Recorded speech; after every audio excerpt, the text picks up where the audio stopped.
Hey guys, what's up? Welcome back to Triple Double Nation. Today I'll be covering surprising NBA offseason trades that could happen for 2022.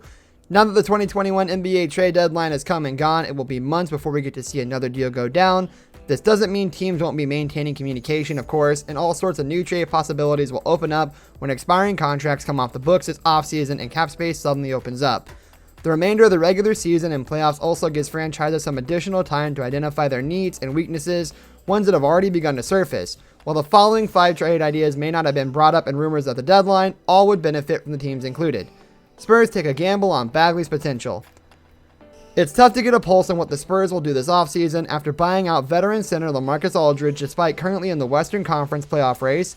We could see a total youth movement in San Antonio with DeMar DeRozan, Rudy Gay, and Patty Mills all becoming unrestricted free agents. The Spurs are projected to have $47.7 million in cap space, meaning they should be on the lookout to absorb contracts with other teams may be looking to part with, especially if they feel some potential is there. Bagley fits this idea. San Antonio is loaded with young guards and wings, but only 2 big men are on fully guaranteed contracts this season. If there were even an organization to maximize Bagley's potential, it would be the Spurs. The 22-year-old power forward center has played just 112 total games in 3 seasons, with averages of 14.5 points, 7.5 rebounds, and 0.8 blocks in 25.5 minutes. While he was showing off an improved outside shot this season, Bagley is still a poor defender who has never seemed interested in passing. The number 2 overall pick in the 2018 draft, Bagley will make $11.3 million next season in the final year of his rookie deal. Since the Kings wouldn't be taking back salary in return, they'd save a good chunk of cap space while also generating a trade exception of the same amount. For the Spurs, giving up a pair of second-round picks and no players is a safe investment, especially if Bagley can finally put together a healthy season. His potential alone is worth the price.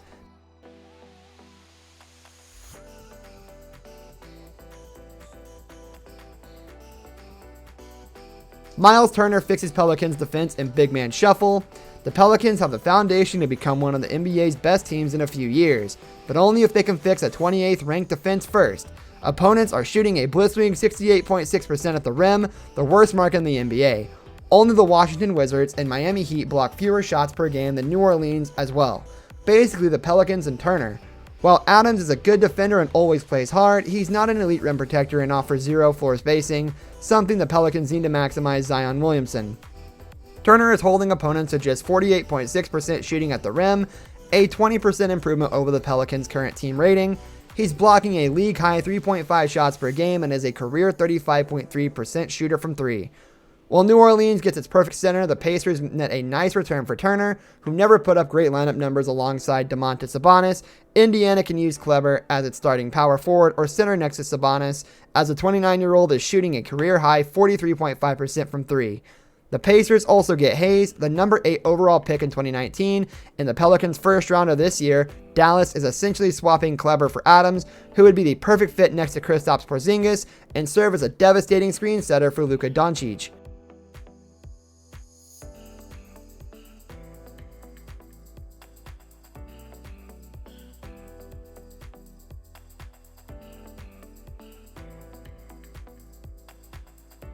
Lakers add Buddy Hield on the wing. Hield and Kuzma are both talented players with flaws, ones who would ultimately be better in different situations. While he looked like one of the league's best 3-point shooters a few seasons ago, Hield just hasn't performed up to expectations in Sacramento.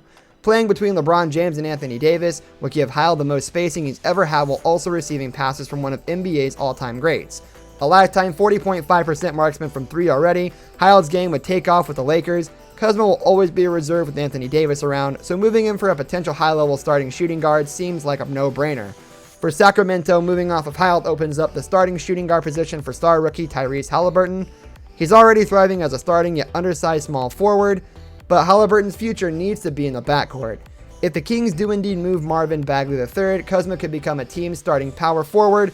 He's on a reasonable contract and has averaged 18.6 points, 6.3 rebounds, and 2.3 assists on 55.3% true shooting and 132 career starts. Gasol, 36, will be a good veteran for a young Kings team where a buyout of his $2.7 million 2021 and 22 salary could be easily arranged. Either way, this move shaves some salary both now and over the next 3 seasons by getting off of Hield's remaining 3-year, $62.4 million deal.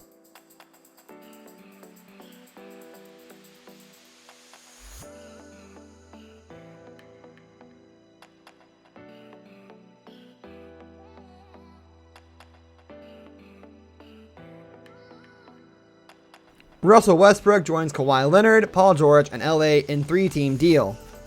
Taking a gamble on Westbrook will largely depend on how the Clippers fare in the playoffs. Anything short of winning a championship should be considered a failure for a team that has sacrificed nearly all its draft capital and young players to build around Kawhi Leonard and Paul George.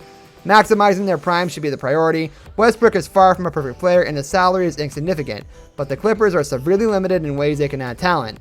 The 9-time All-Star and Los Angeles area native has actually played much better as of late for the Washington Wizards, averaging 24.6 points, 10.9 rebounds, 12.5 assists, and 1.8 steals while shooting 44.8% overall and 37% from 3 over his last 15 games.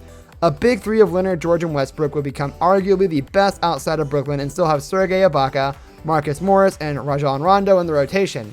For taking on Westbrook's contract, the Clippers receive a pair of second-round picks as well. For Washington, even a backcourt of Westbrook and Bradley Beal hasn't led to winning this season, so this move is about getting off the veteran point guard's contract while taking back some usable rotation pieces and a modest pick.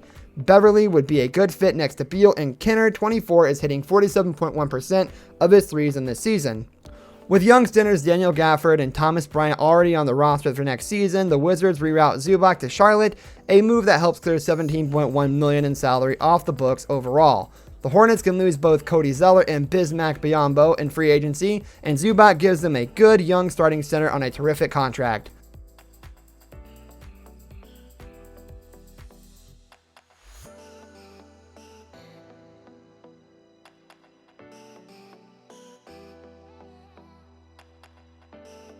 Warriors go all in with Pascal Siakam.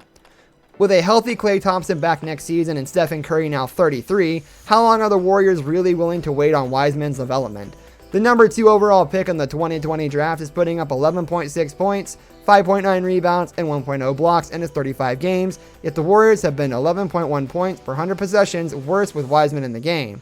He has the skill set to become an all-star, but it's just a question of if the Golden State can wait to see him develop before a championship window closes.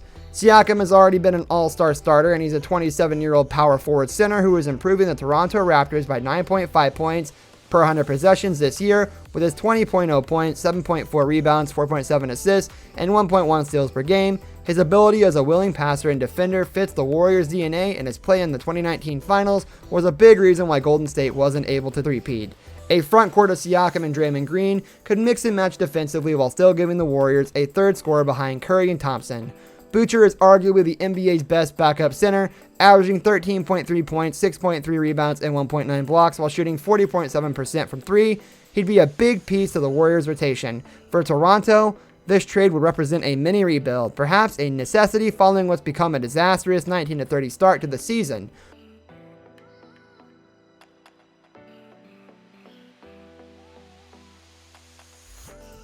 This brings us to the end of our video. I hope you enjoyed it. Hit like if you did, and don't forget to subscribe to our channel so you don't miss out on any of our videos in the future. With that, I'll see you in the next video. Goodbye.